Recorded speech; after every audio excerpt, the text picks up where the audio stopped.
In today's episode, I speak with Alice Marie Johnson. She is a criminal justice reform advocate as well as a former federal prisoner.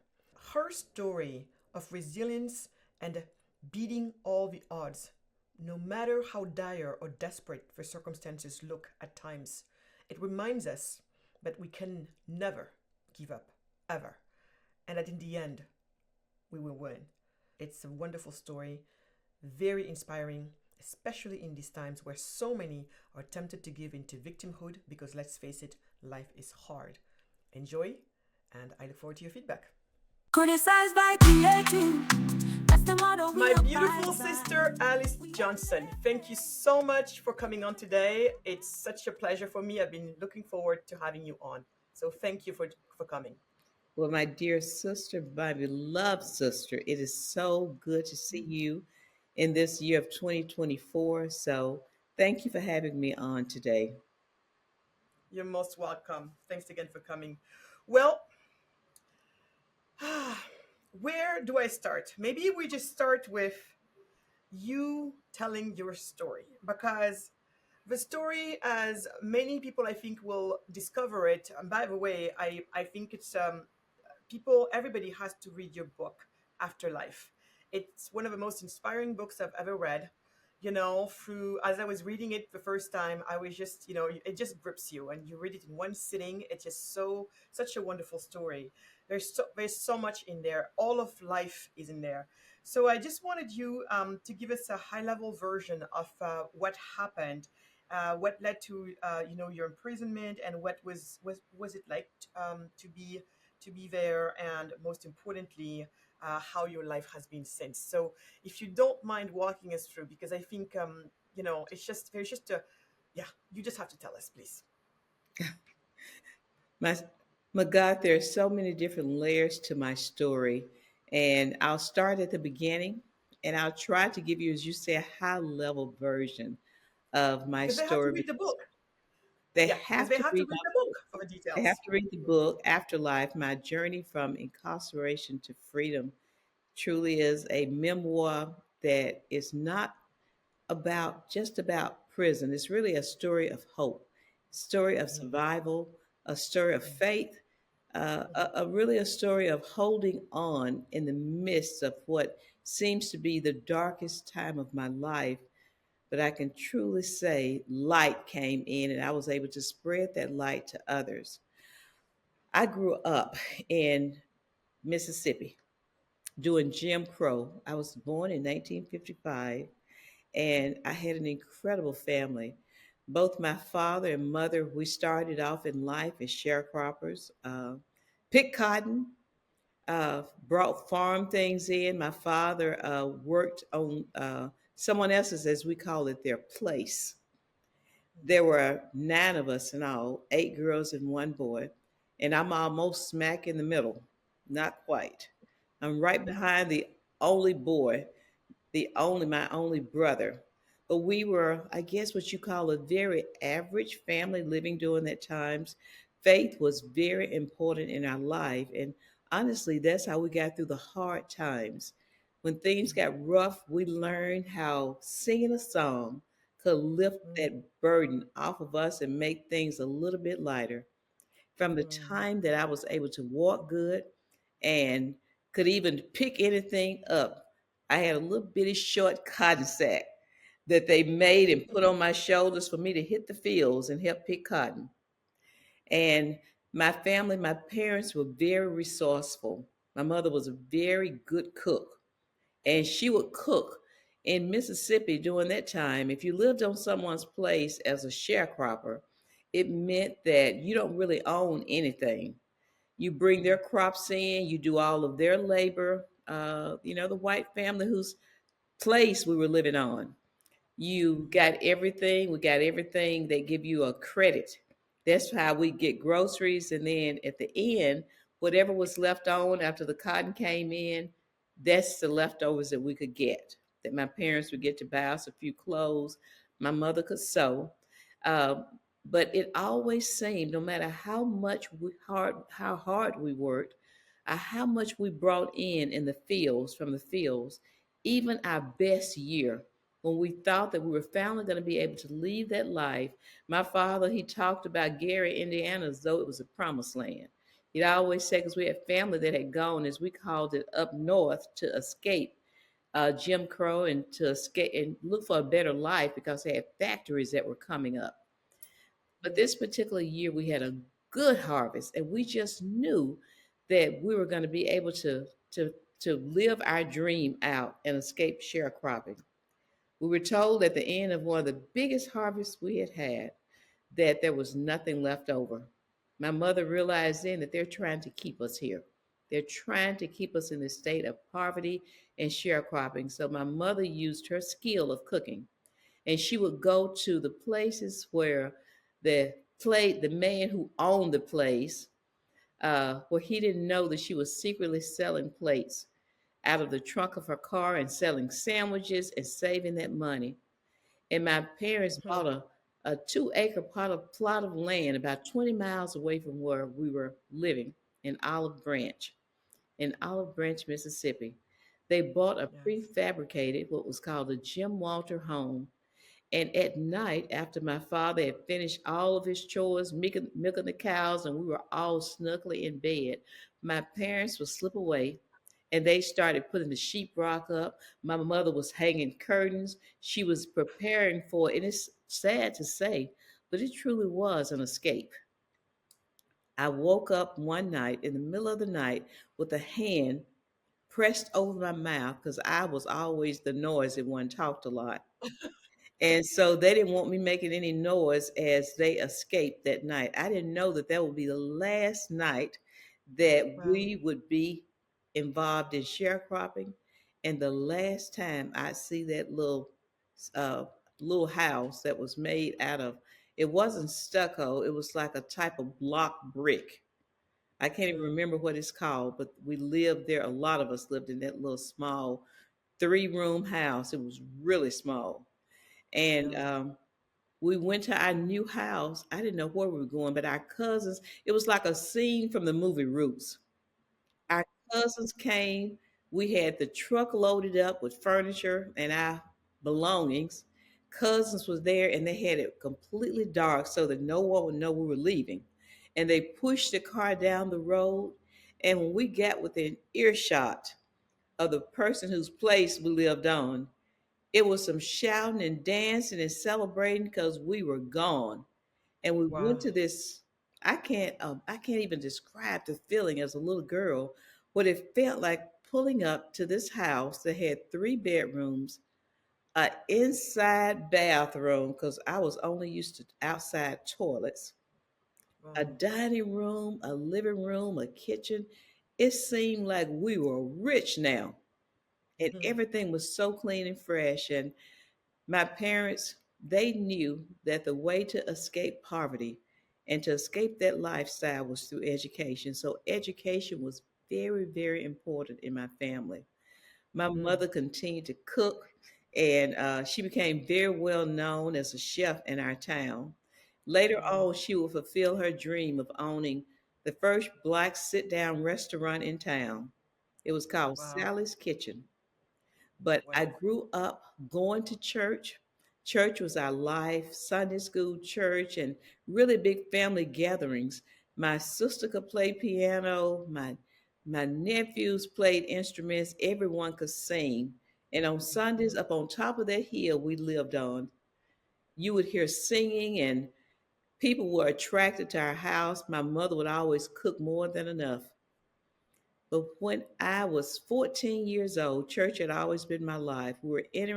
About to enter we were entering into the 70s. And culture is changing. Women's liberation has come.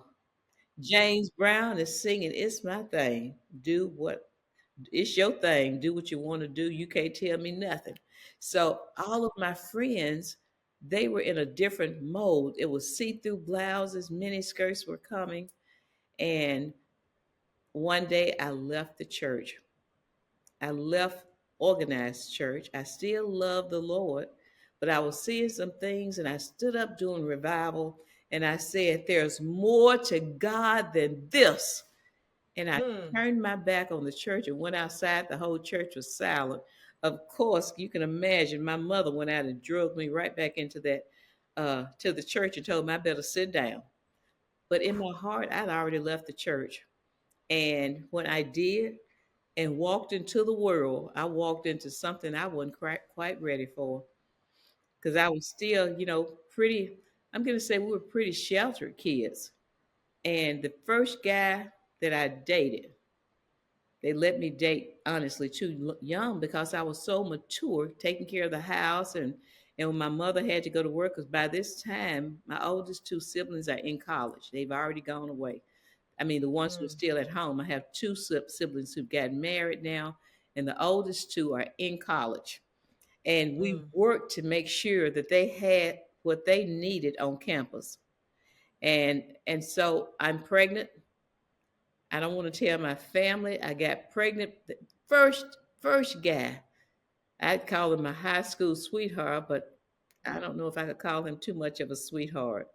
But got pregnant right away and had decided I'm gonna I'm gonna move back and go back to who I am. But it's too late now. I tried to Hmm. run away from home, run to Texas, but my parents found out and that I was trying to run away, but I was a planned marriage was taking place, and I had just found out. The way that I found out when my mother realized I was pregnant, she called my boyfriend's parents, and they arranged for me to get married without no one even asked me. So my mother, I was just happy. This was on a Monday. She found out.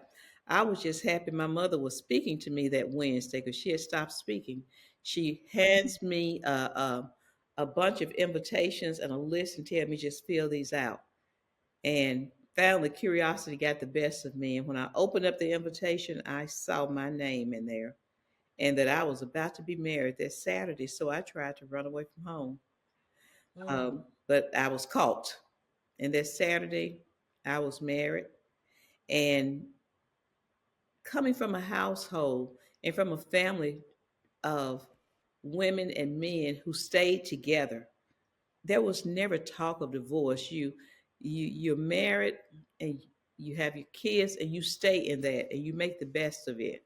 It was a very tumultuous relationship. So I Hmm. had my daughter. I was only 15 years old, having my first child. And Wow. down there, you couldn't go to school if you were pregnant because you're not going to walk around with a big belly and have the other kids, girls, thinking it's okay to be pregnant. So I couldn't go to school for a year. But I had my friends bring me all of their textbooks, their tests, and I studied. And at the beginning of the next year, which would have been my junior year, they told me I had to go back with the sophomore class. And I said, I know all of the coursework.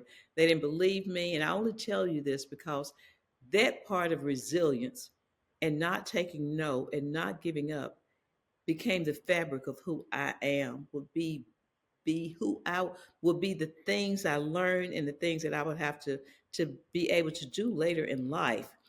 So they told me that if I could pass a test, because they didn't believe I knew that coursework of the sophomore year, they put together the hardest test they could find.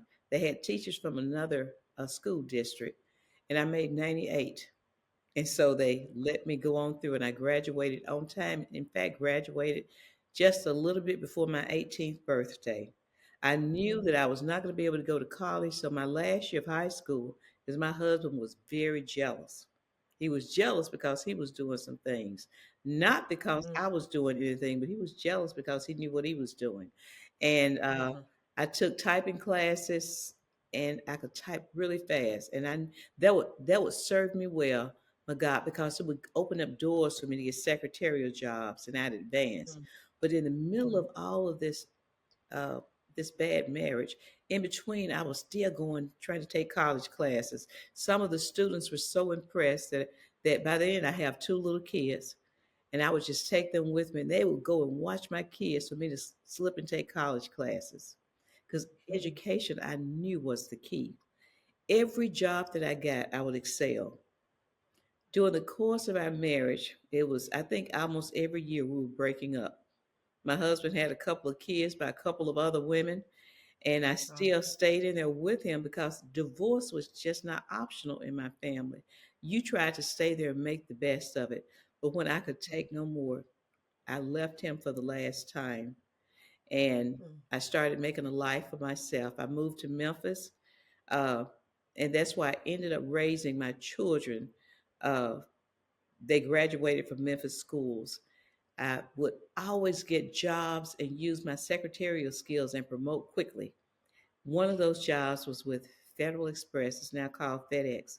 Within no time, they realized my drive and what they called my spirit of excellence. I got a management job, first in computer operations, then customer support. You would think life is being good. I'm able to provide more for my children. Um, Me and my husband were still back and forth. We separate, but the final straw came when I didn't couldn't live like that anymore. Even though I thought we separated for the last time, I still yearned to have what my parents had, and that was a two-parent home where we could provide for our kids together. But my husband still had that wild streak, and so we separated, and we eventually divorced. It took us a few years to get a final divorce. During the process of this time, I met someone, and this person was a professional gambler. Mm. Me and my husband had been apart, and our divorce was just becoming final.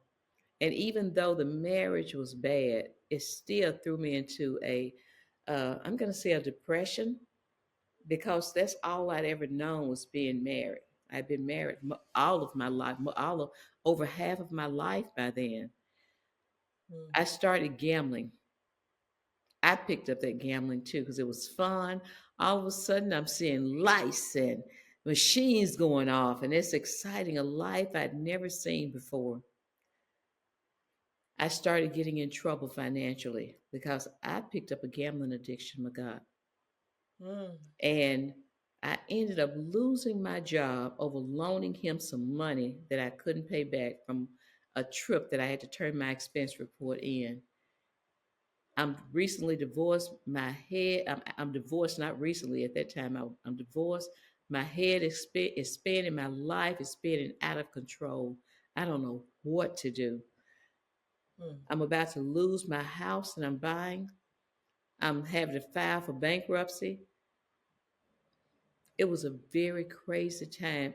I think I had a breakdown and didn't even realize I'd had a breakdown out of all of the pressure. An offer came to me to be what is called a telephone mule. My lights were about to be turned off.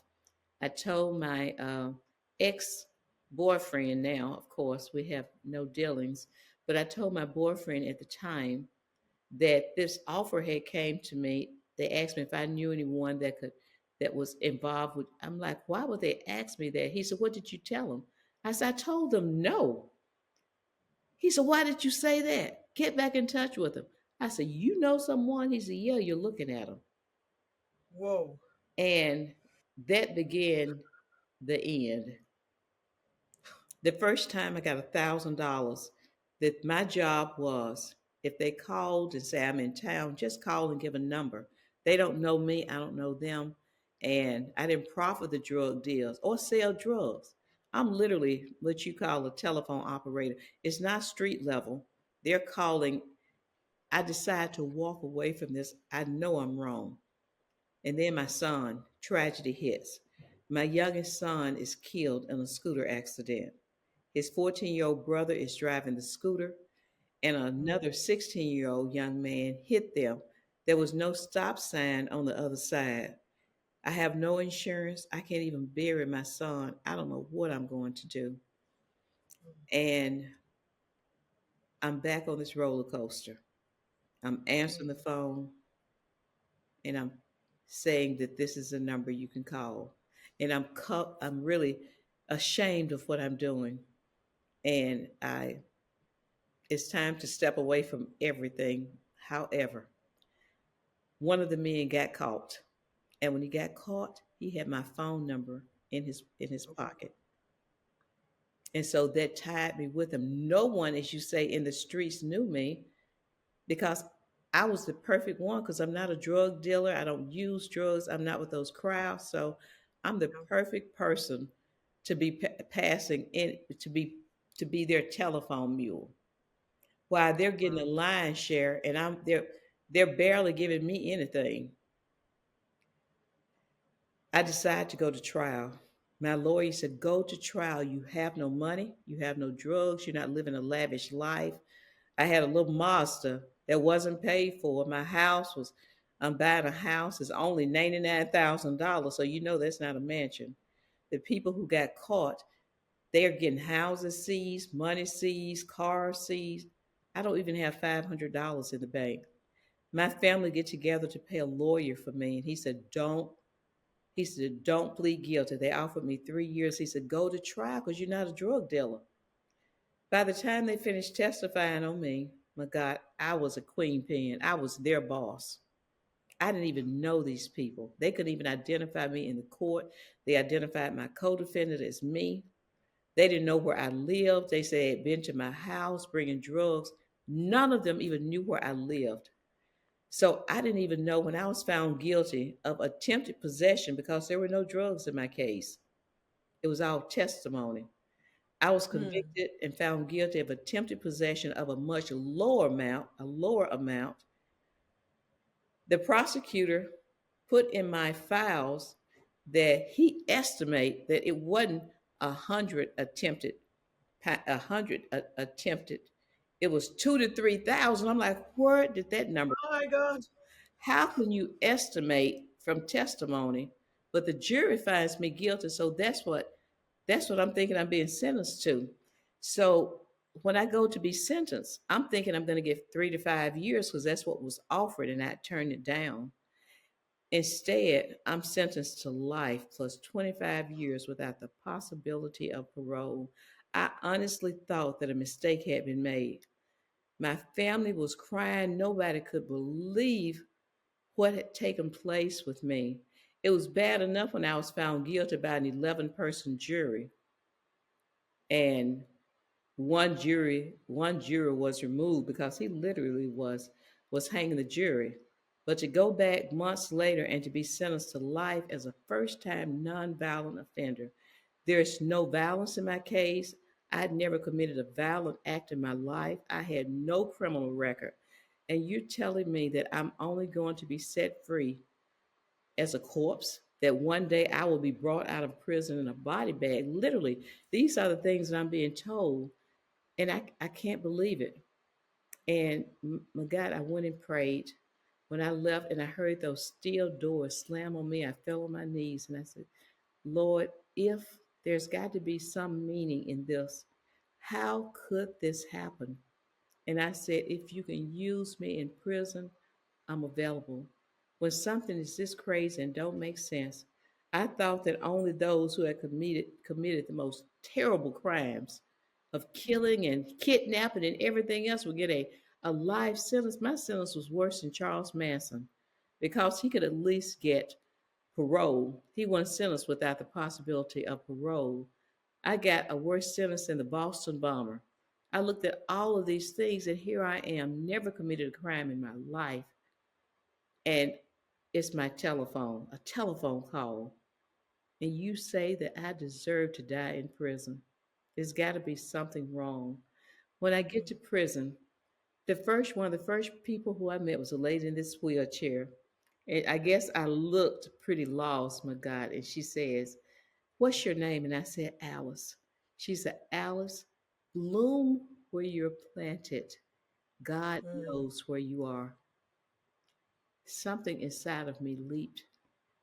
When she said, God knows where you are, I realized He knows this didn't catch Him by surprise. He knows exactly where I am. Mm. I got a pep in my step. I started doing things on the compound. My first job they gave me was in vocational technical because I had technical skills. Having been a manager and interviewed people, I was helping people who were getting ready to go home prepare to go home, mock interviews, teaching them how to type and training them with computer skills. But it was something that I noticed, and that was women who had long sentences like myself were not allowed to take these classes. So I questioned that. And they said, Miss Alice, it's always been like this. It's not going to change. I said, it's not going to change. Have you tried? They said, well, do no sense, do any good because it don't make any sense. If we're not going home soon, why would we take these classes? And my response was, how do you tell a woman not to hope? How do you tell a Yeah. woman not to prepare for a future? I said, I'm Yeah. gonna fight. I wrote it Yeah. up. I went to the warden. I fought it and it made sense and I won. And Mm. after that, they changed that rule and it had a domino effect in all prisons. And every time after that, I had a friend there, Cheryl, who told me later, she said, when you left us, every time someone got into that class who had a long sentence, I tell them, you're here because of Alice Johnson. And good thing those rules changed because laws changed. And some of them got immediate release and they wouldn't have been prepared had they not been able to take those classes to find jobs. I Right. stayed there and then I was transferred to a facility in Fort Worth, Texas. It was the only medical facility in the country for women. Now, that Magatte was very depressing. I saw women in wheelchairs, blind women, women with no legs, women who were on a mental floor. I'm like, where am I? These women, you have a mental health in and a mental health out for. Shouldn't they be in a mental institution and not prison? But I started writing plays and I started uplifting women on the compound. My plays Mm. became so famous that people were coming from the outside to see the plays that I was creating. And something started happening in the life of the women. So many, my God, had never heard applause in their life. Wow. Now they are walking upright. People are telling Yeah. them, good job. They're feeling Mm. good about themselves. And I'm like, what else can I do? I became a Mm. hospice volunteer to sit with Mm. women who were dying because they told me I was going to die in prison. But honestly, I never believed that. I kept fighting. Mhm. But I Mm. wanted to live life to the fullest. And the Mhm. only way that they could take my life is if I gave them my life. That's right. And so That's I right. was not going to let anyone take life from me because I have the gift of life and I'm going to make the best of wherever I am. Then I decided to do something really crazy. I thought, I'm looking around at the women who have all of these special needs, and I decided to help coordinate the first ever Special Olympics in prison, a daunting task. So I worked with a staff member. I put together the entertainment for it. It was one lady who had no legs, Anna. I asked Anna, I said, Anna, what do you miss most about not being able to walk? She said, I missed dancing. And I was Mm. also the dance director and choreographer for our praise dance ministry. So I created a praise dance that she could do with her upper torso, her upper body, and make the movements. And the other dancers would dance with them, and she would be right in the middle dancing. And the dance was called Never Give Up. The Special Oh, so Olympics National heard about what we were doing, and they came out to the prison. And I was given an honor of being awarded the Special Olympics Coordinator of the Year award. And honestly, I know they made that up because they couldn't think of nothing else to give me. But just wow. seeing the joy in the women's faces of them competing, the blind was completing and throwing in different things and racing and having someone run alongside them, and those women who were said they were too, it was just a movement there. I Those 15 years that I spent in Carswell, I saw the move of God so much. I saw the move of God in the lives of these women. I saw hope. In my ministry there, I ended up being ordained there. And that's something I didn't really seek that. The way that it Mm. happened, Dr. Linda Holliday of I've Been Chosen Ministry. She was married to Kenny Holliday. She had a huge international ministry and she was connected with ministers in Fort Worth and Alabama and all over the world. And they asked me to if I would write something for a women's conference. And so I wrote a sermon about the woman at the well, and it was acted out by Kenny Holliday from Matlock fame. And I made the front page on the anniversary day of my conviction. And I'm like, God said that He would give us beauty for ashes, and He would give us Mm-hmm. double honor for our shame. And now I'm Mm-hmm. making the front page for a different reason. And so women from the ministry, from the conference, because they had a women's retreat, God's Millennium Women, they started writing me. It was so crazy. They started writing me a prisoner to give them advice, to give them spiritual advice. And Right. at that conference, they ordained me by proxy. I had no idea. And they came to the prison. And then I was officially ordained. First time it's ever happened in a prison. If you don't come in with a license, you don't get one in prison. I was Mm-hmm. fully licensed and ordained. And I truly believe that all of us have been sent to preach, to spread the good news. And so the title is not anything that I ever sought, but it was an honor to receive it. Mm. A few years later, not a few years later, toward at the end of my 15 years at Carswell, we heard that they had just built a new prison in Alabama called Aliceville, of all No, places. isn't it? And Wow. as they were praying with me to leave the prison, because I was an integral part of the prison. I did things for staff. I put programs together, and people found it really hard to believe that I had a life sentence because I had so much hope and I had so Mm-hmm. much joy. Mm-hmm. That prison in Aliceville, I think almost sometimes I should have called my book Last Stop Aliceville. Wow. Didn't know that would be my last stop. I spent 5 years there. And while there, I was able to do incredible things with the community of Aliceville. It was it was just an amazing time at that prison. They started having tickets for people to come into the prison to see my plays. It was like Mm. the highlight of the town. Alice Johnson has a production, and they would get tickets to come in and see it. And it was just another amazing time in my life. I started speaking this first time that my image got out was 2 years before I arrived in Aliceville. The ACLU was doing a ad campaign about people who had a life sentence but had not committed a violent crime.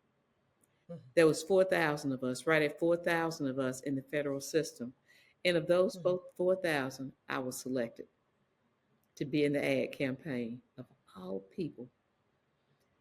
So while I'm in Aliceville, that has already happened. Clemency Project 2014 starts, and I think for sure I'm about to go home because I fit the criteria for that project, but I was left behind. The Wow. first time my voice got out, they were searching for a prisoner to do a radiothon in DC, and it was at the same restaurant that President Obama would frequent. So my Mm-hmm. voice is out. I'm talking on there about criminal justice reform and the need for clemencies. And then I was asked to speak via Skype at Honors College, then Yale, then the University of Washington in Seattle, New York University, and on YouTube and Google platforms. My image is out. I've officially been left behind. I've seen people walk out under this clemency project that I knew I fit the criteria, but I knew that there had to be a bigger plan because I've been left behind. I still have not given up hope. I'm still Mm. praying and asking God to show me. And I'm having Mm-hmm. dreams about I keep having these dreams about these reporters and about just crazy stuff over the years. People were dreaming me. I Mm-hmm. did the last thing that I did was a video op-ed, and it went viral. My God, I didn't even know what the terms were because there was no internet when I went to prison. I knew nothing about the woman who would see that viral video and retweet it and say this is so unfair and Mm. asked her lawyer to find me in prison. When I heard that it had gone viral, it scared me to death because I thought I had introduced a virus into the internet. But I had my daughter Google when Sean Holly found me. I had my daughter Google who Sean Holly's clients were because the only thing that she told me was that a very rich and famous client of hers wanted to help me get out of jail. And she said, Alice, would you like for her to hire me to do that? I said, let me think about it. Yes, I want you to. So I found out that the Kardashians and Jenners were some of her clients. And she had a Mm, lot of other famous clients. And I told my daughter, I know who it is. It's Kris Jenner. It's got to be her. And my daughter said, what if it's Kim Kardashian? And I said, Kim who? She said, Mama, you don't know who Kim Kardashian is. But I didn't because she was a teenager when I went to prison. And it wow. turned out to be Kim Kardashian. Kim Wow. contacted Ivanka Trump, who told Jared Kushner, and Kim brought in brand new eyes to lay eyes on my case, including two people who I loved so much, Brittany Barnett and Jennifer Turner. And Hmm. Sean Holly was on the team, and they hired a new guy from Memphis to try to get me out through the courts. And they called themselves, including Ivanka and Jared and Kim, and the lawyers, they called themselves Team Alice. I got a team I now. love it. Team Alice. It would Alice. be 7 months before Kim would finally get an audience with President Trump. And she got that audience on my birthday. And when she did, I said, there, we all felt that that was something special. When she got that audience, Kim and Sean turned their White House Oval Office into the courtroom. Mm, Sean presented the legal reason I should be set free, and Kim presented the humanness of who I am and the things that I had been done. I had a perfect record in prison, had even the warden writing asking for my freedom. Even the mm, women started writing letters asking for my freedom. My daughter put a petition up that got 270,000 people asking what? for my freedom. 7 days after that meeting, the world watched as I ran across that road into freedom, I know. into the I know. arms of my family. And from that day that I ran across that road, Magatte, I have not stopped running since for the people who I left behind. But that day that I ran across that road, I had no idea when I went to bed that night that that was my last night in prison. Mm, When the women were mm, telling me that I was going home and I was all in the news, I didn't believe it because I had so many false alarms. It was yeah. a Wednesday, it was hamburger day, and I was not about to miss my hamburger. I just want to do something normal. It might sound crazy, but when everything is going crazy around you, sometimes just to center myself, I just want to do That's right. something normal. I'm going to go to lunch. It wasn't that the That's right. hamburger was so special. I just want to do something normal so I'm not thinking about what they're saying because it might Mm, not be true. And I just don't want this big letdown. I've been let down oh, before. I got mm, that call to come back to my unit before I could even chew the hamburger. And it was oh, Kim on the phone. And she told me, Miss Alice, we did it. And I said, did what? She said, she don't know. She didn't know she was the one telling me that I was going home. And I jumped so high, I don't know if my head hit the ceiling. I was so ecstatic. And when the women, when they called my name to report to R&D, it sounded like a cry went up so loud. It was like the building was shaking. When I started walking down those steps, and I turned around and I looked back. The buildings housed 1,600 women capacity, but it was about over 1,300 that day locked in their rooms. Because little did I mm, know all this media would be waiting outside for me. mm. When they started beating on those windows and screaming, "We love you, Miss Alice. Don't forget about us." It sounded like an earthquake. The ground felt like it was moving. When I took and made the motion of throwing my heart at them, it got louder. I'm telling you, my God, it was like the ground was literally moving. So I can only couldn't, imagine. I couldn't forget about them. I immediately started running, trying to help get the First Step Act passed. That's why many people call me the face of the First Step Act, because all over that day that I was released, all partisan issues were dissolved. I believe that America and the world just saw a grandmother, a sister. a mother, a daughter, a friend Yes. reuniting Yes. with their loved ones, and they realize how, I think, just the craziness of my case. It was it was ordained the whole time. It had to be a case just my crazy to wake people up to say, how can this happen in America? This woman I served almost 22 years in prison. Mm. And so my picture is at the airport. When you get in Dulles and DC, another campaign is going. I'm speaking at universities. Um, Everywhere you see me, I'm pushing interviews trying to pass the First Step Act. And even being taught in universities, when they talk about the First Step Act, there is a timeline on it that's being taught. And an important event was June 6, 2018, the day Alice Johnson was released. Oh, So this is so. Mm, it's mm, it's it's crazy how things work. Sometimes we don't understand life. We yeah. look at life looking forward, but we understand it looking backwards. No, I that's. now know that there was a purpose in my life there. Over Yeah. 30,000 people have come home early under the First Step Act. And I personally submitted over 100 clemency and pardon applications. I was able to have 46 people get a second chance. I worked when I was sick, helping them. I knew I would pray for strength, but I also knew that I needed to spend some time with my family, but it was hard because I knew that there was something greater than me at work here. I knew that the families and the people were dependent upon me. And just through my journeys of speaking at different places, different venues, I meet this incredible woman named Magatte, and we've been sisters since. And It's so, been. yes, yes, yes. So, in my It's. journey, I have met some incredible people, and I Mm, know that I cannot stop doing what I'm doing right now, and that's fighting for the yes. lives of others. You cannot.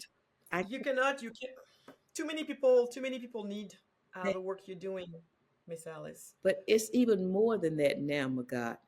The first place I went when I came home, in terms of a justice facility, I went to a juvenile detention center and met with young women.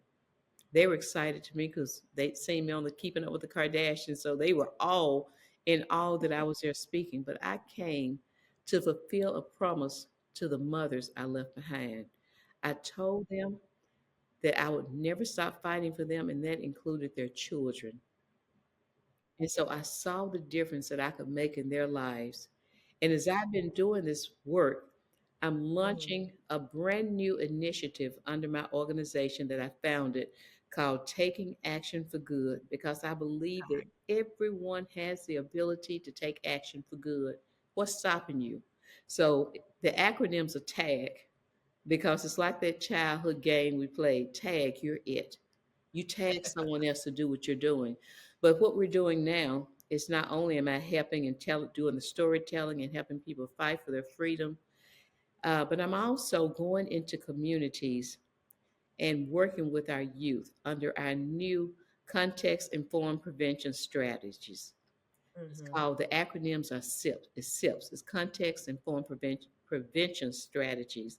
And what we do is we go into neighborhoods and we do the context of what is going on in that neighborhood, because every neighborhood is different. If we can turn our youth around to help them with a change of mindset and give the people in the neighborhoods, including parents, the tools they need to help these young people, then we are helping with criminal justice reform also, because we are decreasing the size of the prison population by diverting them from even going in. There's been much success with this program in Europe. I don't have to recreate the wheel. I partnered with an expert, a behavioral science expert, who has been to over 60 countries perfecting this and gotten all kind of accolades for this work. And so now we partner to go in to communities to help our communities and push back against violence, push back against children that are being dropped and falling through the cracks. And really, it's Our message is one of not just change, but one of hope, one of a change of mindset. You can't just change it's outwardly. There has to be a mindset change. That's this is just so so exciting. I'm just so excited.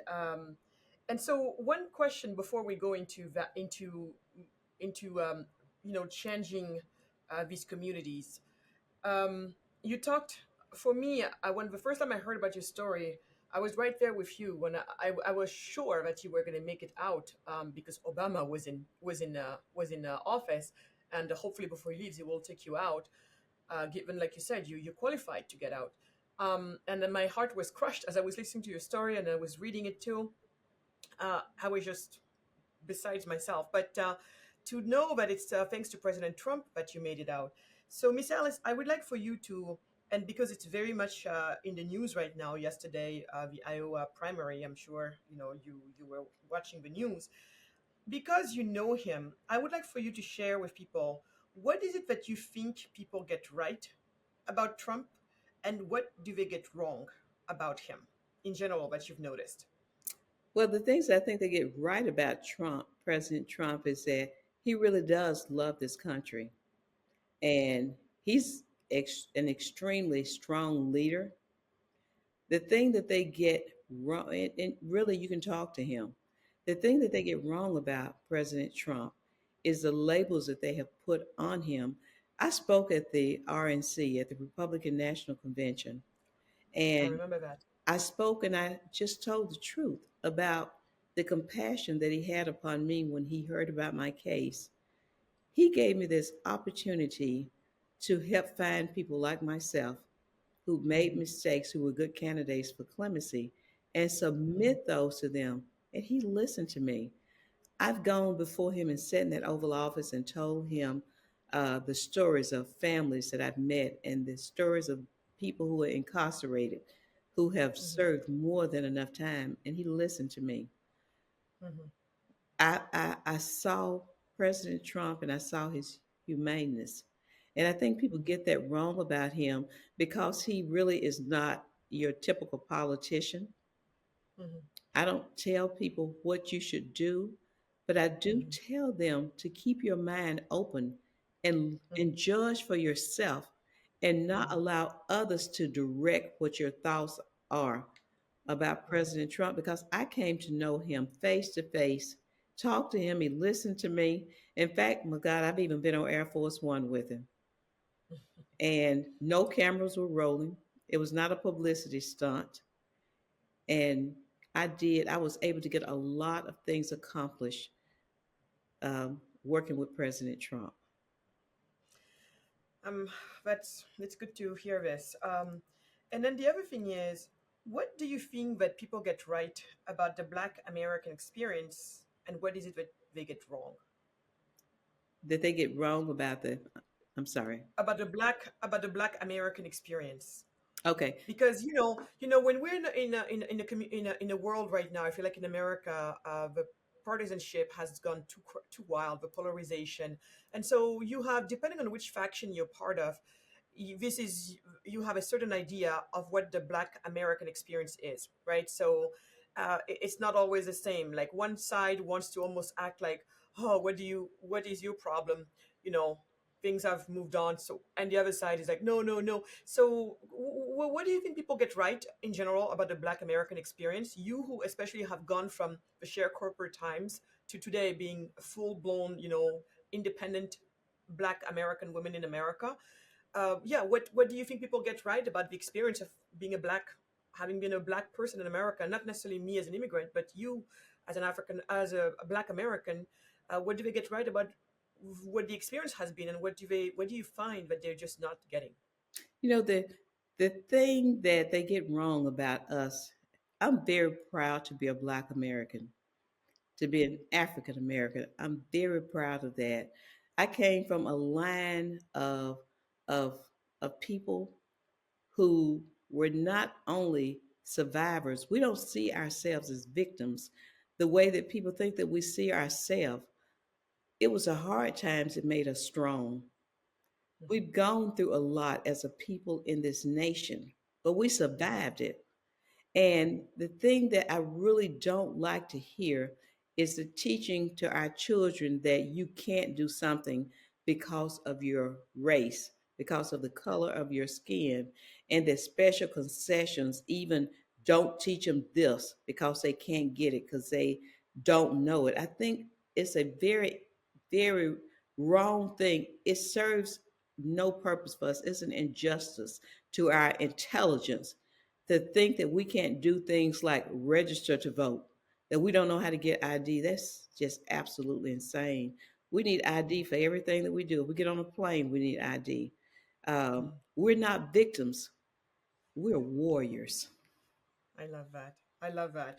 No, this is so great because, and the reason why I love talking with you, Miss Alice, is I'm just going to say it for the people who have not heard me say it before. But as an African immigrant, so we are the Black people in America who came here voluntarily from, various, from Africa for the most part. And from that standpoint, I think it's different from, your experience, who, for your ancestors, how you made it here. But I think at the end of the day, both you and I, both sides, we represent the Black family, and for someone like me, I know that this Black family has been separated for the longest time along very artificial lines. I have to, because you and I talked about it. Before I met someone like Bishop Omar, God bless his soul, may he rest in peace. We both loved Bishop Omar, and yeah, it's always hard to think about him. But anyway, so Bishop Omar, meeting Anton Lucky, who is Anton is still with us. He's running Specialists, urban services specialist specialists. Uh-huh. up in Dallas.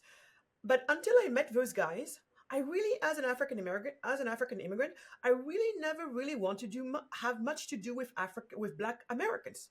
And you see how I even hesitate oftentimes calling um, Black Americans African Americans, because it's when I first got to this country that I realized for the first time, you know, the stuff that I was being asked was not necessarily by some white people. It was by some Black Americans.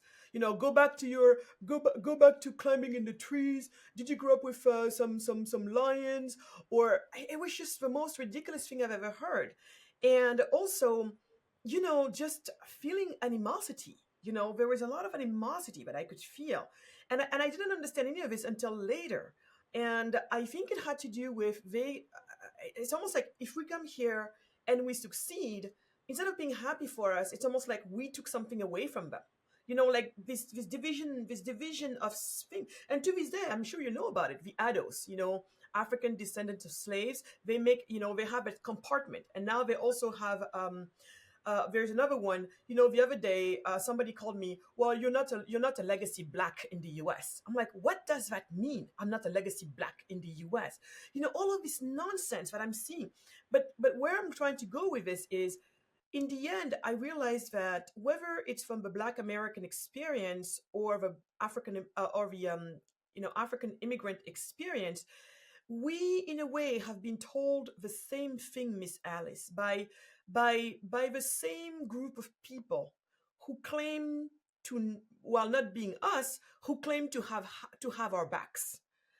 And I'm just going to go ahead and say it.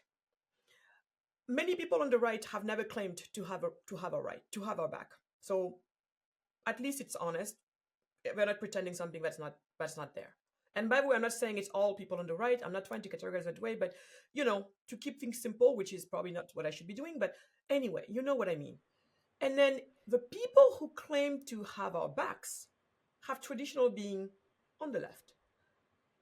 So they're the ones who claim to have had the backs of Black people, whether the Black people in Africa or the Black people, like the African Americans and the rest of the Black group. But the truth is, it took me for a long time to understand and that's what my book goes into, but to understand why I was feeling that there's something that was not adding up about that proclamation of "we are with you," because oftentimes it's just, even that we care. What do you mean you care? Almost as, we care about you, the poor little baby, you poor baby, we care about you. Why the poor? Why have a poor baby? You know what I mean? And then it seems like that, oh, you poor baby only can work if then you dump on me all types of victimhood. You poor baby, you can't make it because, racism. So in America, you have a whole class of black people who are walking around with a weight of victimhood and the way it materializes, and you probably can say this better than me, is, oh, we're never gonna make it because they won't let us. We hear this all the time. We're never gonna make it because, the racism, and it's in everything. Again, not that it doesn't exist, but so you have people walking around and it's almost like, yeah, it doesn't matter what we do, it's cooked. And I'm like, that's so different from what happened to you when you were in that prison. You said, I wrote it down when you said it. You said, you can only take my life if I give it to you. I feel the same way about being able to self actualize.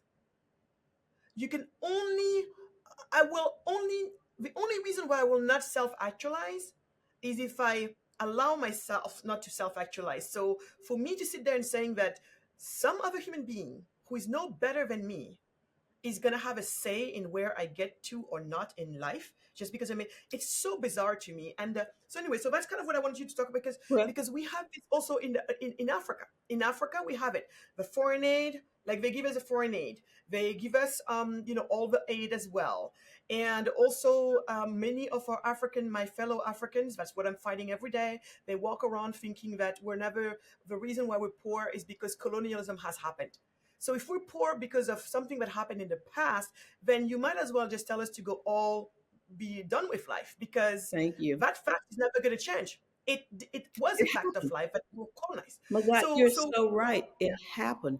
When do you, my ancestors in America were brought here against their will. But do you see how we have survived? My mother, I thank God for her. She taught me some of the most important lessons in life. My mother was a woman truly ahead of her time. She never, now we're in Jim Crow, Mississippi. My mother only has an eighth grade education, but she's known in our town as the one who will go and represent you in court, blacks and poor whites. She was for the downtrodden, and so she would show up, and she was almost like a probation officer. She would say, "Give them to me," and we'd end up having company at home. She'd feed them, she'd take them to church, but she walked it out. She acted it out. She didn't allow it. She saw people that helped me in prison. I never asked a woman, "Why are you here?" I looked at them as a person and not as their crime. If we can get past that, I know you know I'm black because you see my skin color. I see your skin color. But if we can get past that, I don't want to. Racism is real, it exists. It's been yes, passed along from some families, but that's up to them to break that. When it's like hate, the person that it destroys is a person who has it living in their hearts. If I walk around with hate in my heart, I'm not hurting you, I'm hurting myself. If I that's right. walk around and talk about what I can't do, my parents could so easily have just given up because they were told what they can't do. But Yeah, seeing their example walked out in life helped me on my own journey of life. My father used to say I could do anything. And I never thought that I couldn't do it. I didn't see myself as a victim. Yes, wrong things happened to me, but I have risen above those things. One thing that I learned that freed me, and that was forgiveness. I had to forgive those who testified against me wrong. I had to forgive myself. I had to forgive yeah, those who sentenced me to such a terrible thing, and it freed me. When we walk yes, around, even as a people, with so much unforgiveness, looking backwards to what happened to us, we don't, it does not diminish that these things happen, but are you going to allow yourself to get stuck right there? There is a path forward. Bad things do happen to us. Bad things have happened to many people. And yeah, like I say, I'm not making it less than what it is that we have been victimized in the past. We have been victimized, yeah. but that don't make us a victim. I don't consider Thank you. myself as a victim. I consider myself as an overcomer. Not only did I survive, but I am an overcomer. And I want to walk that out before my children, before my grandchildren. I want to be a bridge builder. I don't want to be one who burns it down. We have the left, we have the right, we have center this, center that. It's all people. And I've learned that I can communicate. I don't say you're on the left, you're on the right, that this is a Democrat, a Republican, an independent. This is a human being. I don't ask anyone, what is your party? What difference does it make? Mhm. Does that define who you are as a human being? The thing that connects us is that we are all part of the human race.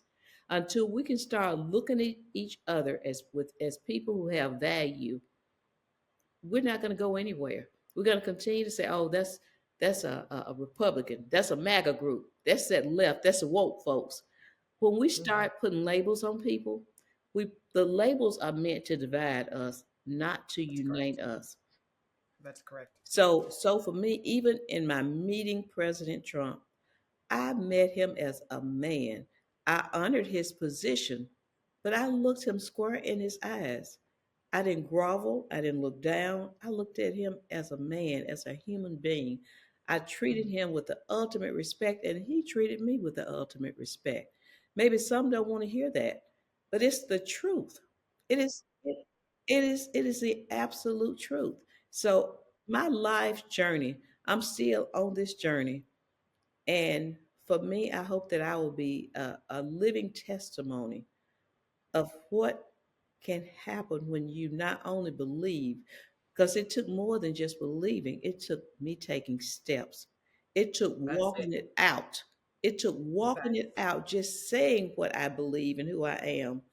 It's yeah. easy. Anyone can say anything, but I make no apologies for who I am.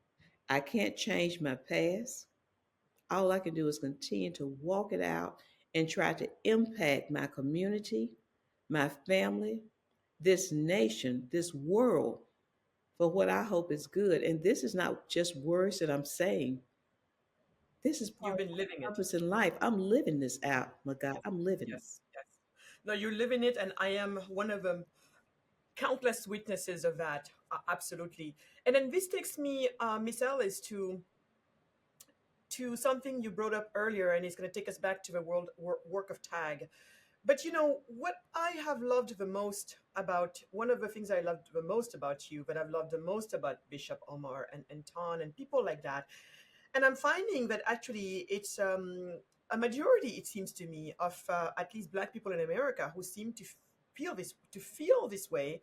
But it seems like there is a minority with a certain vision of victimhood that gets all the megaphones, and then it seems to the rest of the world that all of us are just walking around feeling victimized and waiting for, I don't know, waiting for reparations or whatever you want to call it.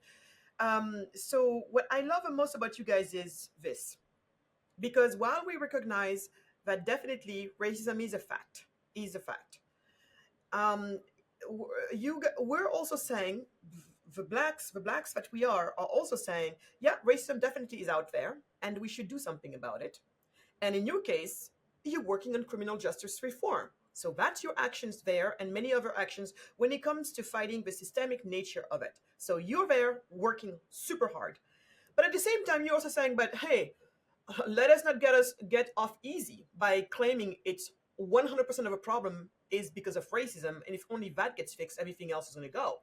No, what I've seen you, Anton, Bishop also be very clear about is, the part that we own, the part of the problem that we own.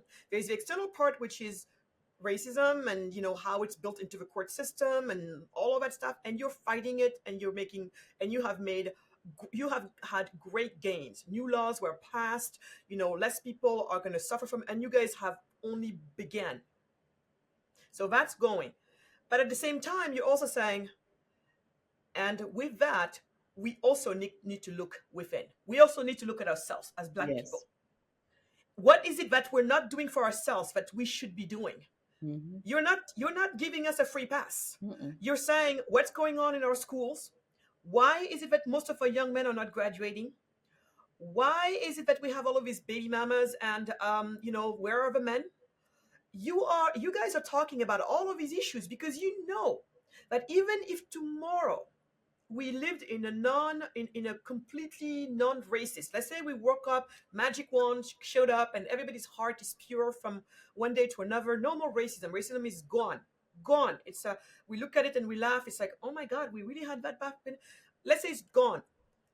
But if we continue the way we are doing, we're still not going to get anywhere, because to succeed in life you have to develop certain type of character and virtue that you just cannot make it through life without. But somehow we are absolving us from having to do that hard work that truly every human being needs to do. So when I see you, you know, making sure that you're working with young people on these things. So can you walk us through that? The part where you're telling people, I don't care what the world is trying to do to us. This part you own, and you better get your act together. Because I know you're like that. I mean, when I look at your family, your daughters, you have your grandchildren, you have, your people believe in education, believe in community, believe in marriage. I see all of this stuff with you, but this is not like. But when you compare that to what a certain class of the population wants to let us get away with, and they say, "Oh, you shouldn't try to force people, to have a to be in a to have a child only if they have a two parents household. You shouldn't ask people to not have to have all of these things that they think it's just okay for us to not do, and then not wanting to even look at the real sad reality of black on black crimes. So I'm going to stop there because this is the work you're doing. So I just want people to hear it because to me, it's both that have to be addressed. It's We don't just say, oh, it's all because of racism or it's all because you're just a loser and you're not doing what you need to do. So please talk about that other side as well. well, the thing that's very important in order for there to be change, you can't just say change. There has to be a change of mindset. There are Mm, many things that go on that contribute to how people even think, how our young people think, and what's going on in their neighborhoods. And they become emulators. They become ones that just keep repeating. They look at someone over here, and their minds, many are not even developed. It has to be a different change of mindset that starts right here, where they and the people who deal with them have to understand the nature of the individual that they're dealing with. We forget, we put labels on people, we put labels on the children, we tell them what they can't do, and that's what they start believing. It's what's called an expected outcome. If you mm, keep telling someone that this is who they are, if you keep telling a kid they're bad, they're going to act out and be bad. If you One of the things that we do is, even with those who have come in contact with the justice system and those who have not, or those who are just acting out, we find out what is going on. And we found that even looking at the juvenile center, what led you here, what do you wish you had had that would have kept you from here? So we get the baseline. We understand what the context of that community is, because it could be something as, you might think this is crazy, something as crazy as a bad litter problem, where it's very not clean and not enough street lights. That promote crime. When it's that filth and you've got litter, you don't have people cleaning in that city, it contributes to crime, because in the mind, it does something to see that kind of litter and filth where you live. It mm, has to be really giving them encouragement, also not only giving them encouragement, but identifying what is wrong. You'll find out that many kids in the same neighborhoods are feeling the same thing. No one just asks them. We come in and people come in and think that they know what the problem is, but they don't live there. Your community is different from my community. Memphis is different from Detroit. It's different from New York. Every community is different. And so that mm, is what we're doing. We're going in, changing one community at a time, finding out what the needs are and providing that. And also really working side by side with these kids and teachers and community leaders and organizations like Big Brothers, Big Sisters. It might sound like a daunting task, but it has to start somewhere. Hmm. Hmm. No, I love that. I love that. And then, please talk about the role of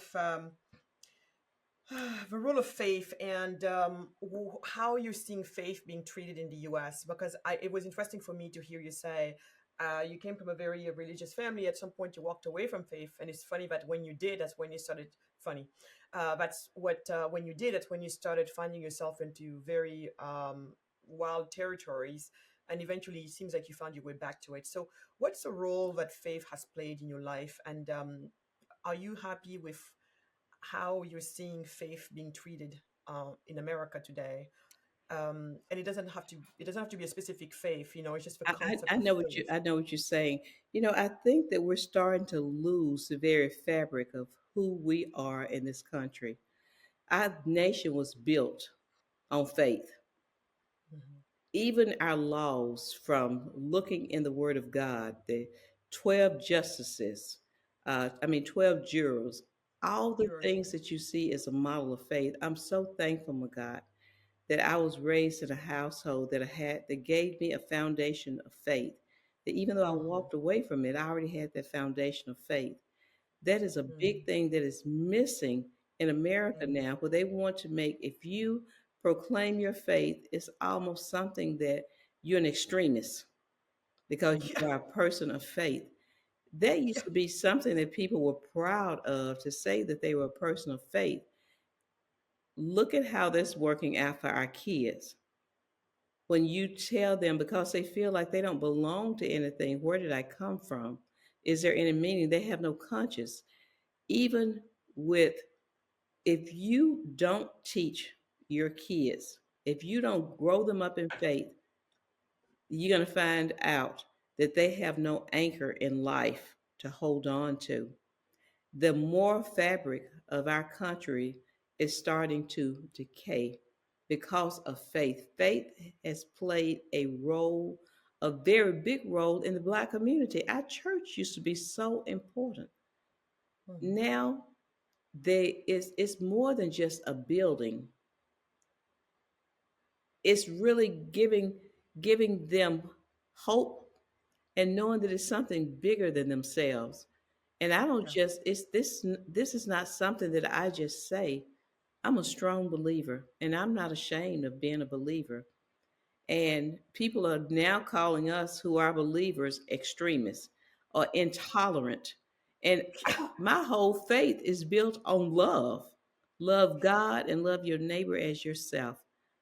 Mm, Love your neighbor as yourself. If I love you as I love myself, I'm not going to hurt you. of course not. Of course not. No, this is really great, and then this has been a wonderful conversation, Miss Alice. I think for me, the last question I want to ask you would be, what gives you joy? What gives me joy is knowing that I am making an impact, that my living is not in vain, not just an impact on others' lives, but an impact on my family. That gives me so much joy. Mm, And, I have found that in serving others, that that gives me so much joy.